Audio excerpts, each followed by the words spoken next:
Neck-throughs, guitars, they're like a guy that won't have a beer with you.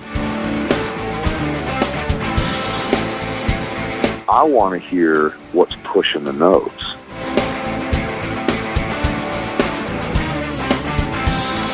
Freddie King and B.B. King, Albert King, and let's not forget Burger King. I don't want to blow my knuckle out. Stainless steel is the work of the devil.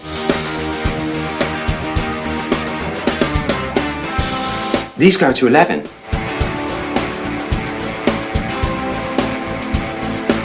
From the East Amplification Tone Labs in Baltimore, Maryland, it's the Amps and Axes Show.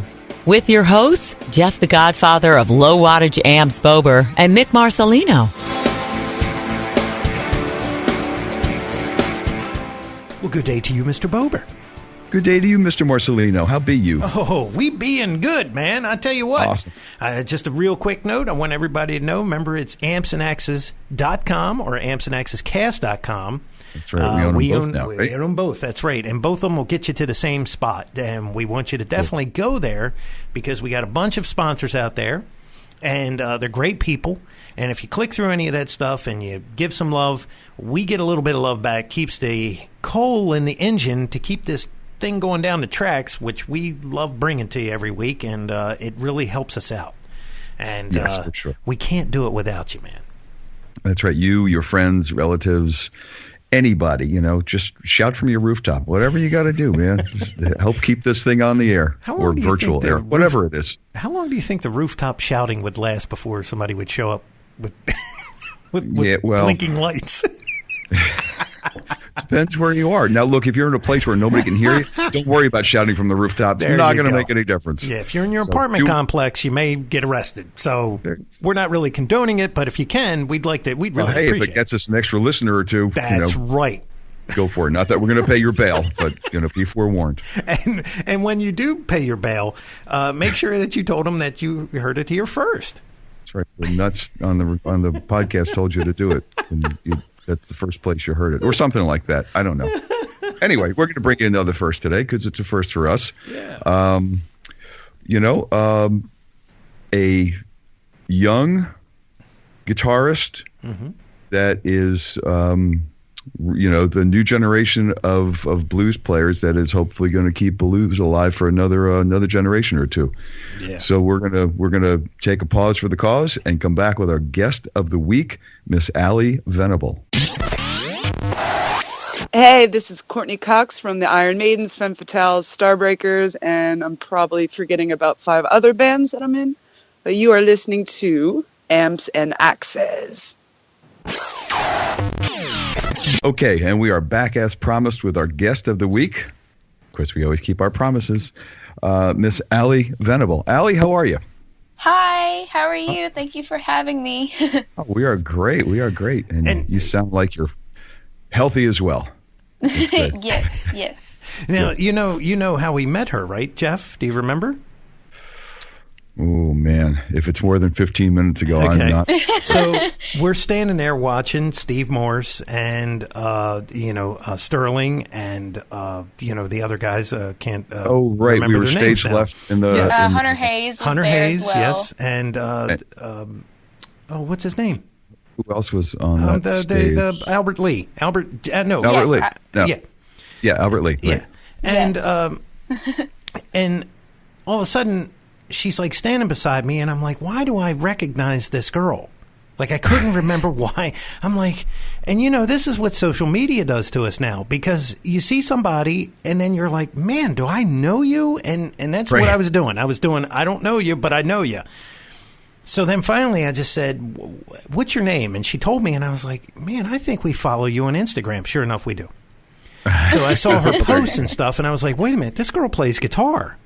So then I introduced her to Gretchen, because Gretchen was standing there with... She was very nice. She was really cool. And she was standing there with Daniela Guitardo, and it was like, then it was just like a love fest. So anyway, I said, here's our card. You got to get a hold of me. Sure enough, she got a hold of me. Now she's here. And Jeff, you can take over. But I've been watching a lot of the videos and stuff, and she can get it done, man. So. Oh, thank you. Well, cool, and we'll find out how she is now able to get it done. So Ally, I don't know if you've heard any of the podcasts, but I always like to take our guests in a ride in the Wayback Machine and find out where Miss Ally Venable was born and raised and how you got into this wonderful world of guitar. So give us awesome. some history. Yes. So I am born and raised in Kilgore, Texas. It's in East Texas. It's a small town. And I started playing when I was about 12 years old, and I'm 18 now. So 6.5 years in the making, roughly. And I just really love playing guitar. My influences are, of course, Stevie Ray Vaughan, a lot of the Texas players, Jimi Hendrix, of course, and I love Buddy Guy. Basically people like that, that can sing and play guitar, do the Strat thing. I really love Strats and Texas blues. Yeah, now you said you started when you were 12. Yes, sir. I did. Now was there anybody in your household, in your family relatives that were musical, and is that where you got it from, or you just decided to go your own way? Yeah, well, nobody in my family plays guitar, or they didn't really play music or anything like that. So, but I've always been able to sing, and I sang in church when I was really little, like in the church choir. And I just decided, I was like, I wonder what it would be like to play guitar and sing, So I just picked it up and tried it, and I haven't looked back since, and I really love it. I really love playing. Now, what was good. How did you get your hands on a guitar? What was your first one?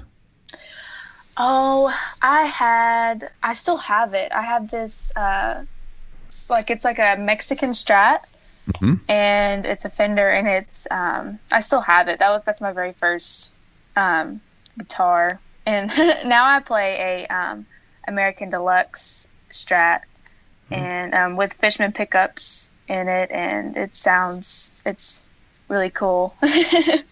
I really like playing that right now.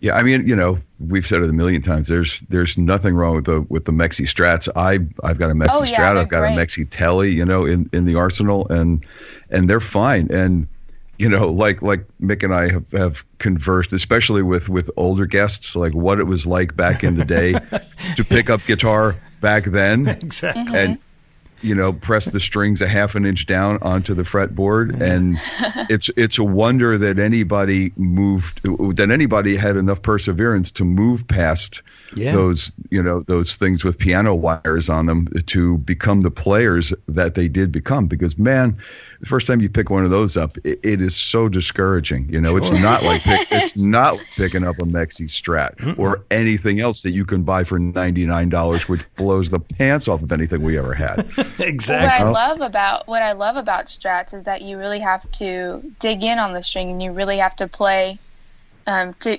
get a sound that I like. I really have to fight with my Fender. A lot of people say fight with a Fender, and I really love doing that. I love really digging in and being aggressive with the guitar, and I really like that aspect of it. She's got to be the youngest guest we've had, right? I'm 18. I think so. I think we've had some guys that were in their young, early 20s and stuff, but 18 is probably our youngest, and it's kind of a different, because it is different for us, Jeff. We, like you said, we had guitars that if I told you the name, you wouldn't even know it. Right? It was a Japanese company that came and went within God knows how, and these were pawn shop guitars at best, or they came out of Sears or whatever, and they were horrible. I mean, they were just the most. You talk about digging in on your Strat. These were like you had to be like Lou Ferrigno. You had to be able to bend steel to be able to play these things. You could go down to your Western Auto and buy a wheelbarrow and an acoustic guitar. Yeah, exactly. Well, if you can make those sound good, then you can play anything. well, that's know? where you had your Hendrixes and your different guys. But it's neat that now the generations have now this access, and I think this is why we see, these guys and girls that are so young and so crazy advanced. I mean, because not only do they have instruments that are reasonably priced and play very well, but you also have so much information. I mean, we didn't have anything but the albums and stuff, and I know we sound like old fogies here. Well, no, that's what I used to. I used like the albums, and I learned from other people like Gary, Hoey, and Lance, and just other players around me that I love to jam with people. I love to jam with other guitar players, and that's really, and playing live, that's really where I learn new things and about new playing. And I'm always learning stuff. I don't think you ever stop learning anything about I hope not. music and guitar. So now you said Lance. Was that Lance Lopez? Lance Lopez. Yes, Lance Lopez. we've had him on the show. Yeah. Yes. Yeah. He's my mentor and my guitar teacher Really? for a couple years. Yes. Nice. Now, and he's on my album as well, him and Gary. Oh, very cool. You said you started, records were part of your beginning. Were you always into the blues? Did you come to the blues through rock, or how did that come? I listened. I was listening to, I think it was Stevie. It was some Stevie song. It was one of his mainstream, like Texas Flood or Pride and Joy.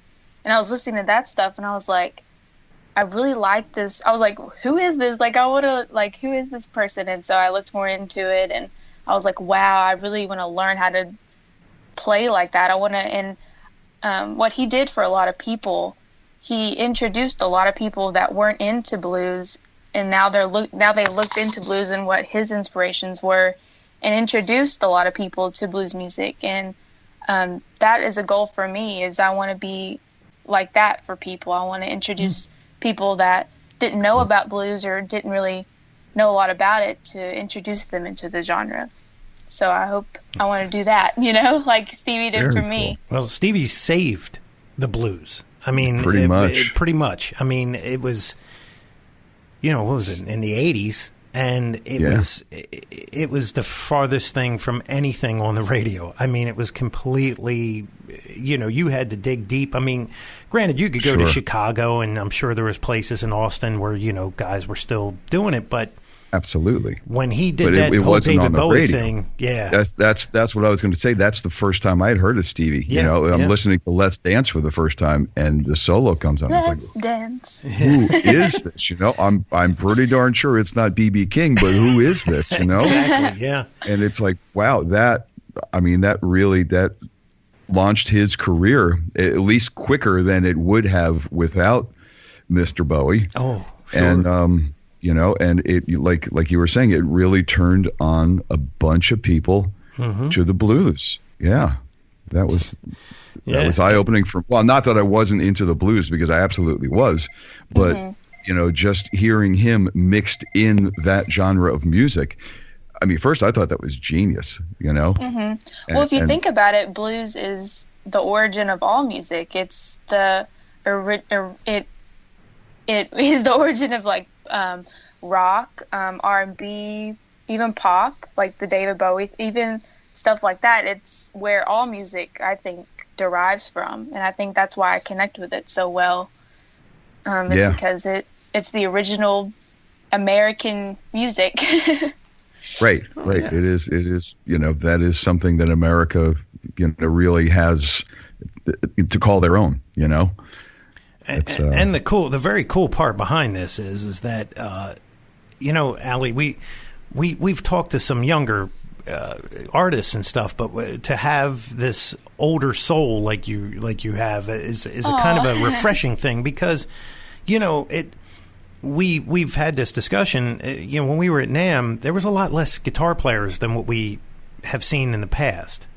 Oh, really? And well, because the EDM thing and these crazy virtual things, it's starting. We're starting to see less and less newer guitar players. And so to see things like this, and a young guy like J.D. Simo, and Jared James Nichols, those guys are, they're younger players, but they're doing it old school, just like yourself. That's kind of an important thing. So they're picking up the baton and running with it. Yeah, thankfully. Yeah, because it seems like 70 is where most of our heroes check out.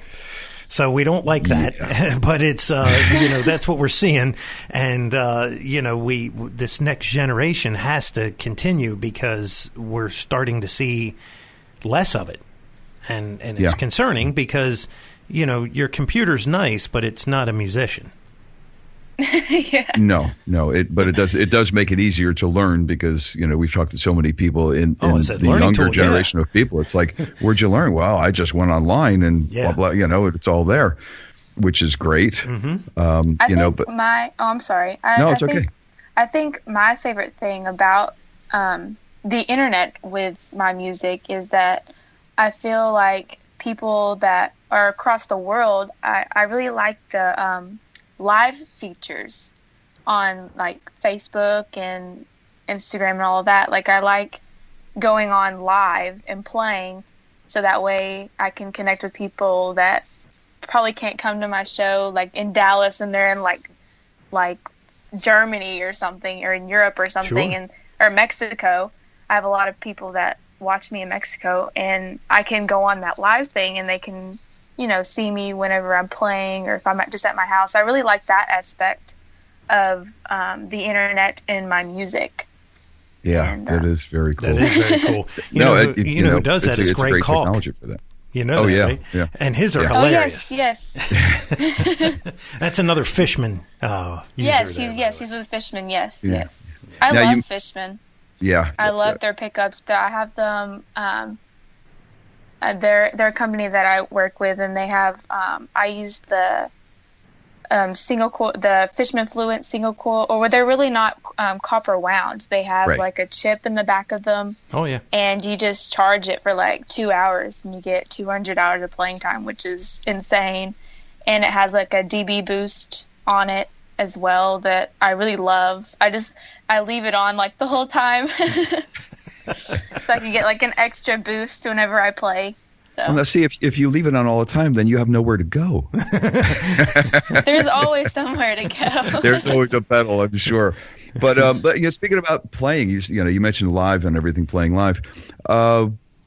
When did you actually start playing out, and was it solo, or did you wind up getting together with some friends that were putting something together? How did you start performing? Well, I just started my very first one of my very first gigs was here in my hometown, and I still play it to this day. It's an amazing venue, and they're really supportive, and it's called The Back Porch, and it's always fun to play. I brought a lot of fun people to play with me there, like Lance. Lance has played there with me. For my birthday, Jonathan Boogie Long is actually coming to play. I don't know if you guys know about him. He's amazing.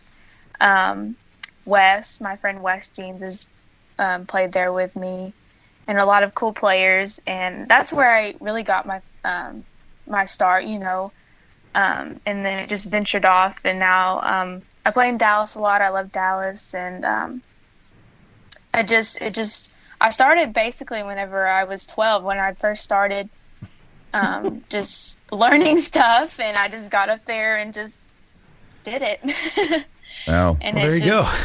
Now, were you playing with a house band there? And, Oh, okay. How did you get together with other people? So what I did was, there was a band that I was friends with. Their name was Darby Warren Project, and they were like this rockabilly band. And he would let me get up kind of on his breaks, and then it just I learned more songs, and I started to get my own sound. And so I formed my band, which now it's a 3-piece. I have a 3-piece trio band, and sometimes we'll add keyboard in with my drummer's name is Elijah Owings, and we went to school together. And then when I was a freshman, he was a senior, and we were actually both in orchestra together. And I played the cello, and he played the bass. And so I knew he played drums. I was like, "Hey, Elijah, do you want to play drums in my band?" And he was like, "Yeah." And so that's where we met. And then I met Bobby, my bass player, on Craigslist. Wow. And you're still alive. Yes, we're You got to still meet going. Burger King first, you know. Exactly. Not like, come over to my house. No. But no, he's a great musician, and sometimes we'll add keys in. My good friend Eric Steckel plays guitar. He normally plays guitar, and he came over to do some shows with me in Texas. And he told me, he's like, "Yeah, I play keys too." And I was like, "Oh, okay." And this was when I was recording my album, like in the middle of it. And I had a piano at my house, and he was just playing piano.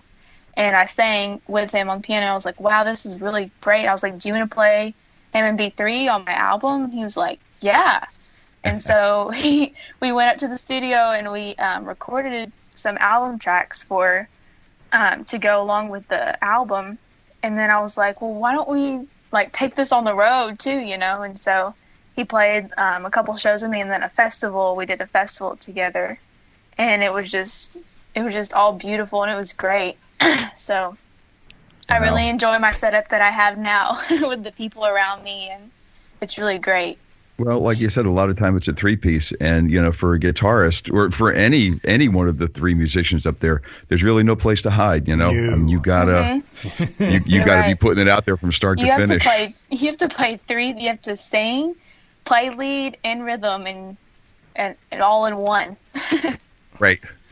And so, obviously, when you, it sounds like because you're very traditional, there's no virtual things, right? It's all straight in type amp stuff. Well, I do. I play. Of course, it's straight in, but I do have pedals as well that I love to use. I used a Category 5 amp, Andrew model. The amp maker is out of Dallas, Texas. His name's Don Ritter. And he makes these Category 5 amps, which are amazing. They're 6L6 tubes, and they're based off of like a Fender Blackface. Jeff knows them well. And yeah. And I mean, you know, there are a few players that play. I think Samantha is the Category 5 player. Yes, Samantha she plays those. Yes. A couple other guys I can't remember the names of. Tab Benoit plays them. Mike Zito, I believe, plays them. Mike Zito, yes, I think we interviewed him. I think Warren Haynes from Government Mule. I think he just sent him an amp not too long ago too. So have you ever worked on those, Jeff? Have you ever worked on? No, I haven't had a Cat 5 come through yet. No. Oh, do you like to work on amps? Well, yes, I do. I enjoy it quite a bit. So here, I'll do it for Jeff. I'll introduce Jeff to you. So Jeff was he was the designer, right, Jeff? You were owner but designer of Buddha amplifiers back in the day. Wow. And now he owns East Amplification and a whole new line of amps that are like as Jeff put it, the next step from the Buddha. Absolutely. Oh, wow. And let me tell you, if you want to feel like you're getting hit in the head with a sledgehammer, play one of the East amps, because those things are. Oh, I'd love to. You will know that you're playing. I would rather use the phrase rubber mallet. Okay. But it weighs 50 pounds. It's a little forgiving, you know. But yeah. That's really cool. Yeah. Well, thank you. So if you're ever close, you have to check out one of Jeff's amps there. Definitely, yeah. I would love to. At some point, you know, if you ever get around the East Coast, we'll definitely get together. Oh, that would be fun. Because your style of music works perfect through Jeff's stuff. Jeff doesn't build the crazy high gain metal monsters that you can get. You know, there's a whole line of them. You can get them. His are more based around the power tube, more traditional. Yeah. I like with a lot of headroom and they like bark tubes. Yeah. Absolutely. Yeah. Absolutely. Well, cool. But that's what I'm playing. I'm playing now. It has a 112 speaker. Cool. In it, and I use I go through the clean channel through that, and so I can push my pedals really well through that clean channel, and I play. I have a Lex rotary pedal by Strymon that I use. I actually used it on my album, my last one, and it sounds amazing. I really love it. Emulates a Leslie speaker. Yeah, and really, really, really well. And then the Strymon stuff is really top quality. Yes, it's great. That's why you pay for it. Oh yeah, oh yeah. And then I use for a distortion pedal. I use the Vertex dynamic distortion pedal. Oh, really? Yes, it's really great. I can get like about 3 sounds out of it. I can get like a nice tube screamer sound for like a little bit of low gain, probably a little bit less than halfway, and then about halfway it just gets a little more gain, and then if I turn the gain up almost all the way, it gives like a nice fuzz sound, and then I leave the tone down just a little bit because it's real gives a lot of tone, so I just leave it just a little bit less than I need. Cool. For that pedal. And you know, it's so funny, and I always tell this story, and I don't know if I've ever told it on the air here. Warren Haynes, for like, I don't know, 15 years, or it could have been more. God only knows how long. Yeah. His distortion pedal was a Metal Zone. A Metal Zone. I know. It's used a Metal Zone to play with the Allman Brothers. And probably David Allan Coe, too. I mean, that is the craziest thing. When you hear his tone, you go, there's no way. No, there was a Metal Zone in that pedal board. Yeah. It's all in how you set it, man. I mean, you know, he's obviously not maxing it out, to the Metal Zone. You know, he just found a way to make it, you know, to output what he wanted. And so, you know, sometimes you can do that with a pedal, and sometimes you can't. Like some pedals are what they are, pretty much no matter where you set the damn knobs. You know, it's just okay. They can get louder or softer, and that's about it. It's like some amps that we know. Oh, but, there are plenty of pedals that have enough range where, you know, if you want to play with the nuances of the pedal, there's a good chance you're going to get something that's usable from it, you know? Yeah. Who knew, right? Who knew? And different players sound different on the pedal as well. Oh, yeah. Absolutely. Yeah. Absolutely. So what else is in the pedal board? Is that where it stops? No. I use I have 2 more. I use a carbon copy delay. Great just delay. for a little bit of delay. And I also use a Crybaby for my wall. It's a deluxe, so it has like a boost on there that I like to use, and then 5 different channels to choose from. Yeah. So that's what I use for my whole pedal board. Have you seen the new carbon copy? The one with it actually has a tap tempo on it now. Oh yeah, it's like twice the size. Yeah. I think I might have seen that actually. That LED is annoying though. There's actually our good buddy Johnny Balmer from Alchemy Audio. I'll give him a plug. There you go. He does a mod on the new pedals with the LEDs that are like intense, and he cuts them down to about a quarter, to where you can still see them in the daylight. It's just not that ridiculous, annoying, you know, because that carbon copy, if you ever look at that, it's kind of hard to look at. It's like very bright. And it's just normal LED stuff. You know, they just threw whatever they threw at it, and then it's all the ultra bright LEDs that you can get nowadays. You know, they're great, but they'll put your retina out. You know. Yeah. So Johnny actually does a mod to lower the light. Can you believe That's that? Cool. There's a mod for that. I believe it. I might have to do it. That's very cool. Yeah. So if your carbon copy is a little too much, send it over to Johnny. He'll take it. Okay. Well, the other thing is just don't look straight at it. Yeah, that could be it too. Yeah. Just look straight ahead. Yeah. Right. With those, you just glance down. Yeah, it's on. So do you use one of those headstock tuners, or you got something on the floor? What do you? I just use a snark, one of those snark tuners to tune it. My guitar. I have one of those Planet Waves. It's good for Waves. traveling. Oh yeah. Yeah, well that's true. I have one of those Planet Waves that go behind the headstock now, so you can't even see it. Oh wow. Yeah, I love that thing. Cool. Yeah, because you know some of those they look like a rear view mirror. Yeah. You know? I've told people in my band, like, you know, you can use that to tune, but take it off when you're playing, please. Some of it looks like it holds music. It just attracts, like, from the beautifulness of the lines of like a Strat headstock and things. It's just like, it just breaks up the line. It's like, take it off. It's a beautiful headstock. It doesn't need a Christmas ornament on there or something. Christmas ornament.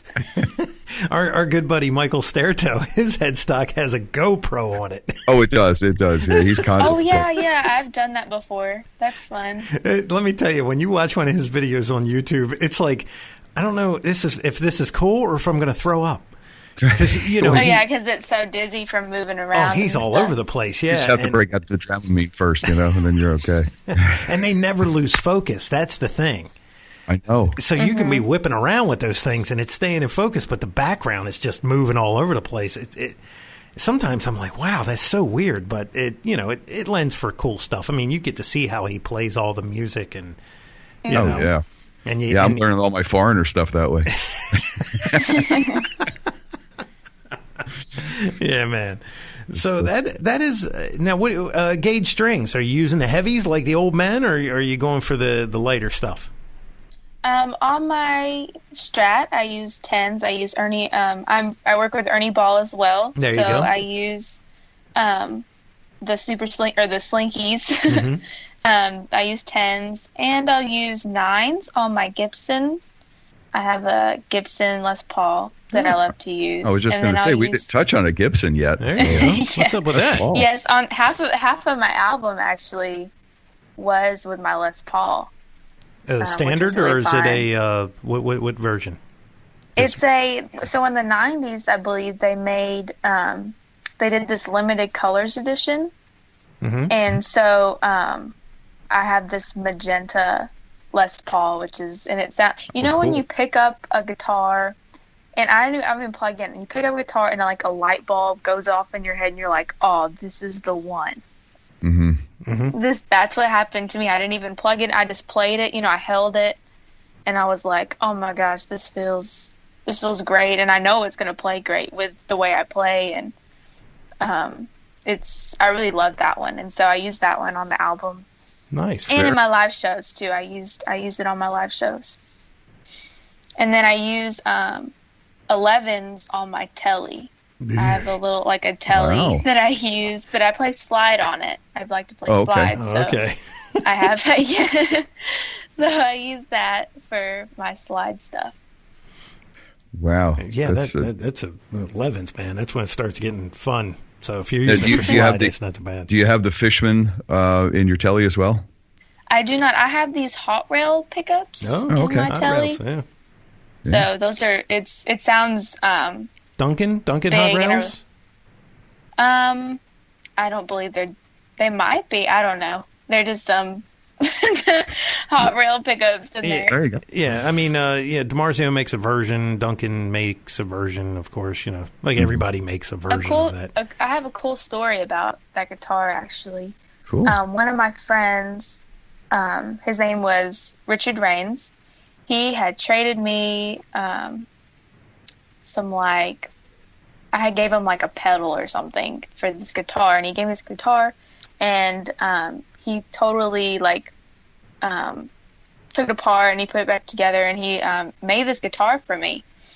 And unfortunately, he had passed away, and I had one of my other friends, his name's Caleb, they're out of Hawkins, Texas, at Action Sound, and he finished up the guitar for me, and it sounds amazing. And this guy played, I don't know if you know the band, their name was Perfect Stranger, and they toured a lot, and he was just my really good friend, and I always think about him when I play that guitar. It's really special to me, and it sounds beautiful.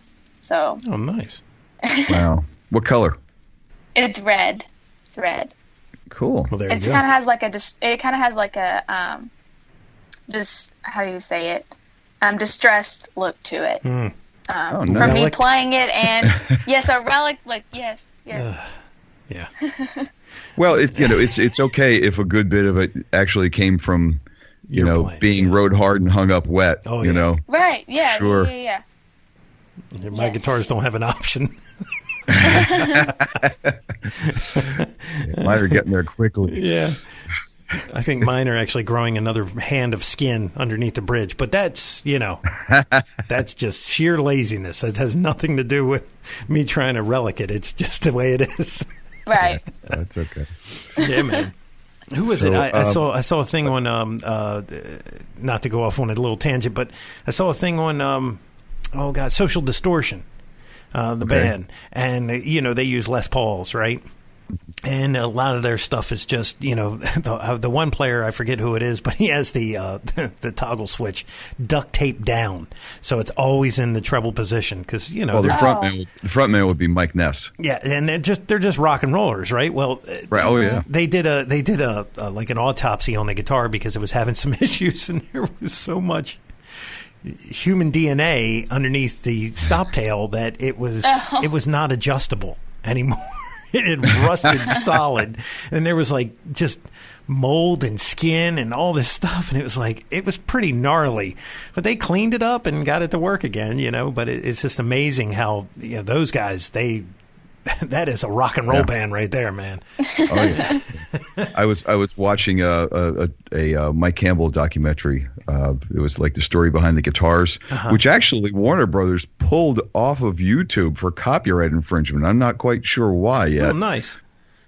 But I got almost to the end of it. It's like an hour and a half long because I could only watch in little segments. Sure. But he has this the one I think it was the one original broadcaster that he has. It's like nobody is allowed to clean it. Like, don't touch the gunk on the neck, anything. And he's been playing it since like, 75? Wow. Something like that. He said, yeah, this is the only guitar and nobody's allowed to clean up. Don't take anything off of it. Don't touch it. Don't. And, man, wow, what an iconic guitar, Yeah, yeah. What an iconic guitar. That'll be Very one of those cool. ones after he passes will be worth, Oh yeah, yeah. It'll have They'll a value. be able to scrape the neck and make half a person out of Exactly. it. Maybe another half of Mike Campbell. Yeah, just clone him. Right. There's enough a whole army of them. So that's very cool that you got the trio. You're doing it very traditional, very old school. Strat, Les Paul, and It's Kelly. very fun. It's very fun. I really love it, and I'm really happy with how this album turned out, and I'm excited for that I just did. I'm excited for everyone to hear it. Well, give us the name of it so we can put that out there. Oh yes, it's called Puppet Show. I'll have to send you guys some too. All right.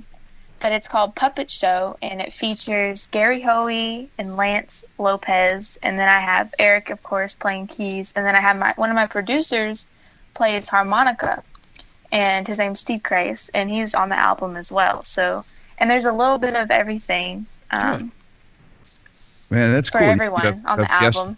You have guest players. You have harmonica players. You have B3 on it. It's a consummate blues album. Absolutely. It truly is. Now, when you recorded, was it into Pro Tools or did you do 2-inch tape? How did you record? I believe it was in Pro Tools. I used my Cat 5, and I used my live setup. Basically, is what I used for the album because I wanted it to be as true as my live show. To put into a CD and what people will expect. At a show. Nice. Into a CD, and so that's what I used in the studio. Nice. And I imagine it's available at your shows, and if there's any touring, you should let us know. But is it available online as well? Yes, so it's available for pre-order right now. It's not out yet. Cool. Yes, it's out. It's going to be out April 13th. It releases April 13th, but you can pre-order it now on iTunes and Amazon digitally. And we have hard copies. We'll have pre-sale hard copies at our shows, and we're touring all the way from March all the way to like July, I believe. Nice. So, yeah, and we're playing from like Texas to Georgia to Alabama, Las Vegas, Oklahoma, Nebraska. We're playing like a bunch of different places. In Florida, I love playing in Florida. Sweet. So. Wow. And for our listeners, You got two ways to get to it. You can go to ampsandaxes.com or ampsandaxescast.com and make sure you click through our Amazon banner to go ahead and purchase this album. And it'll kick a little love our way, kick a little love her way. And you can listen to some cool traditional type blues, which, is needed very much so these days. Man, we need all the torch carriers we can find. And Ally is definitely one of them, man. That's very thank cool. you. And you have a website, obviously? Yes. It's just allyvenable.com or allyvenableband.com. So either one works to get to the website. And I have Facebook, Instagram, and Twitter and all that stuff. And guess what? To get the album. That is going to live on our website underneath your episode in perpetuity. That's right. And make sure that you guys go out there, like all of her stuff, follow her. It's one of the nicest people I have ever met. I'm not used to kids calling me sir. Because it's a weird world that we live in. It's sort of like, my son's friends, nobody's called me Mick yet, but I'm waiting for it, and then I'm going to have to be like, no, I'm not your buddy. But it was very refreshing to hear that. Obviously, your parents raised you very well. Yes. And it's at small town living, Jeff. See, that's what it is. Yeah. Thank you. Yes, I am from the South, and I am from Texas, so we say yes, sir, and yes, ma'am. So. Yeah, so that was, good on you. It kind of took me a little bit. I was like, whoa, but I was like, wow, that's very refreshing. Nick, it doesn't mean you're getting old. It means that she was raised to be polite. Exactly. Well, see, I didn't want to, first I was like, oh, God, I'm an old man. But then I was like, well, that was kind of nice, It was like, well, I think that thing is a dying thing. People need to learn, they need more examples. Even though you don't want to hear it, it's nice to hear it. Yeah. You know what I mean? Yeah, exactly. And you know what? So here's funny. the thing. That will get you much further in life, especially with people that, that could possibly pay you if you just show that respect. I mean, I did it. Jeff did it. We all did it. And somewhere it got lost. Just shows respect. Yeah, it doesn't hurt you to be nice to people. It really doesn't. It actually helps. It helps. Yeah. There does nothing wrong with being nice to people. So, and that's what I try to do. I try to be nice and help anybody that I can, and sharing the love and peace with everyone. So nice. Well, how about that? That's a good note to end on, Jeff. There you go. I'm going to leave it right there. So, Ally, thank you very much for taking the time to be on with us. Oh, thank you for having me. I really had a great time with you guys. Awesome. Much continued success, safe travels, and have a kick-ass tour. Yeah. Thank you. And there you have the story. Yeah, man. I knew she was. It was so funny. I'm standing there. We're watching those guys, and it's the best musicians on the planet. And then we started chatting a little bit, and it was kind of hard to hear and everything. And I was just like, definitely got to have this girl on because I went and I checked. I've seen her stuff, and I was like, she's no slouch, man. And she's doing the blues stuff, and anything that we can always have that when people are making that effort to kind of keep that traditional thing going, that's a big plus. I mean, look, the new stuff is there. We know it, and it's not going anywhere. But there's this other piece that really needs to be alive, and and to see somebody her age doing that and continuing that tradition, that's really good. That's a really cool heavily thing. SRV influenced for sure. Yeah. I watched a few minutes of a couple of videos, and it's she makes the faces that's that Texas too. Coming out, man. The faces are important, kids. Paul even a shredder like Paul Gilbert will tell you, your A note doesn't sound right unless you make the face. It's true. I love that guy sometimes when he says some of the things. It's amazing. So until next time, my friend. That's right, because could be somebody new on this scene. Oh, be somebody that's been on this scene for a long time. You never know here. That's right. I'm Mick Marcelino.